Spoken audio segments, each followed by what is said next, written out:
Hi, and welcome back to Catholic Mom and Daughter. I'm Jennifer, and this is Kate, and Lent is coming up really fast. Again, here we go. Here we go, it's Lent. But in honor of Lent, we have some more book recommendations for you. This time they are Lenten books that your older Catholic kids will enjoy. That's right, we have our Lenten lineup, and even though it has felt like perpetual Lent since 2020 came and went, it's coming up again on February 17th. So we've got books for your tweens and your teens that touch on, in different ways, the three pillars of Lent, which are praying, fasting, and almsgiving. And we also have some books that really just make Jesus' time on earth really come alive. So let's get ready to do this. Let's do Lent. All right, so our first book is good for middle school and high school, and it's called The Bronze Bow. So this follows a Jewish runaway named Daniel who joins a group of zealots who are bent on taking down the Roman army. And he himself really wants to avenge all the wrongs done to his family and to his people. But he realizes along the way that violence and hatred are not really helping him or anybody else. And then he hears about a different traveling preacher who might just offer a better way. So we're just going to leave it at that because we don't want to give away the story. It is so good. One of the main characters is Simon the Zealot, who leaves his blacksmith shop to follow Jesus. The book makes a good point that violence and hatred are never the best way to accomplish your goals. And I think that's a great message considering all that we've seen and been through in the past year. And also, just as a side note, this is really good as an audiobook. It has a lot of music and sound effects, so it's available on Audible, and most libraries have it as well. Another great book for high school and middle school is this book called Pontius Pilate. And I have to say, this is probably one of my top 10 favorite books ever, just because in reading it, I learned so much about everyone involved in that time period, all the major players of the Passion. So we read this book during Lent one year, and it really goes into a ton of detail about life in Rome and in the Holy Land and all the politics.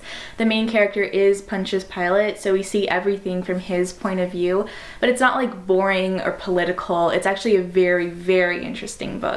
Yeah, I've read it twice now, and I still find myself just mulling over all the details and everything that I learned, so adults will definitely like Pontius Pilate as well.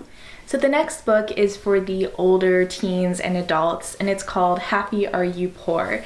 And this book discusses the issues of fasting and almsgiving, which is perfect for Lent. All right, so this book, I'm going to say it's going to make you squirm a little bit. It's definitely for like high school and adults because it addresses the idea of gospel poverty. So what is gospel poverty? Is that the same thing as being destitute? And the answer is no. Gospel poverty that Jesus calls us to is giving up what we have or sharing what we have out of a love for Jesus. And that's really different from being destitute in terms of, I've lost everything. I have no food. I've fallen, into this horrible situation. Very different things. And you'll hear from different saints throughout the book on their ideas about what poverty is and why it's important, and also how poverty is different for different people. It's different for if you're single or have a family or if you're clergy or religious. So the book definitely makes you think. So it's a good one to reread like every couple of years just to, keep you on track, and especially during Lent because it will make you stop and think, what am I doing here? Why do I have all this stuff? Do I need all this stuff? And is this what Jesus wants for me? All right, so while that book dealt with fasting and almsgiving, our next book looks at prayer in a very unique way, and that is John Paul the Great by Peggy Noonan. Okay, so there are a ton of amazing John Paul biographies out there, but I chose this one that we're actually reading now as a family, and I chose it because the author, Peggy Noonan, did not grow up in a spiritual household. Her parents were not good role models. So she came to John Paul really not knowing anything about religion, and she talks about how she was searching for something, and then she met John Paul II, and he became her spiritual father, and her whole life changed. So my generation did not grow up with John Paul. We came into it a little bit too late. So I just have to hear about him from all the old people. He's great. But he really was definitely a leader, very holy, and definitely relied on prayer. So I do want my kids to know how amazing John Paul the Great really was. He was a mover and a shaker in his prime. When he was almost assassinated, he was a model of forgiveness. And then when he was older and suffering from Parkinson's disease, he was a model of the suffering servant. And underneath all of that, the author shows us how he relied so much on prayer. He prayed for hours every day. And he was also energetic and brave. He had a sense of humor. So it's really great to get to know him, and Lent can be a good time to do that. But, we're reading this right now, so we're just getting an early start on Lent. Well, Kate, Lent is coming early this year, so we have to get a head start. And don't worry, when we're done with reading about John Paul the Great, we are going to move on to this book during Lent, and that is The Characters of the Passion by Fulton Sheen. So this is a shorter book, and in it you have lessons about faith and trust presented by different members of the Passion of Christ. Yeah, such as Peter, Judas, Pilate, Herod. They each have their own chapter. And you can't go wrong with Fulton Sheen, so we're going to move on to this one. Again, this one's probably for older teens and adults. So another great Lenten read for any older teens or adults who might have doubts about Jesus is The Case for Christ. This is by Lee Strobel, and he's a journalist, and he set out to prove to his wife that Jesus is a hoax. Lee and his wife have an interesting story. They were both atheists when they got married, but then something happened to Lee's wife later on that changed her life and led to her conversion.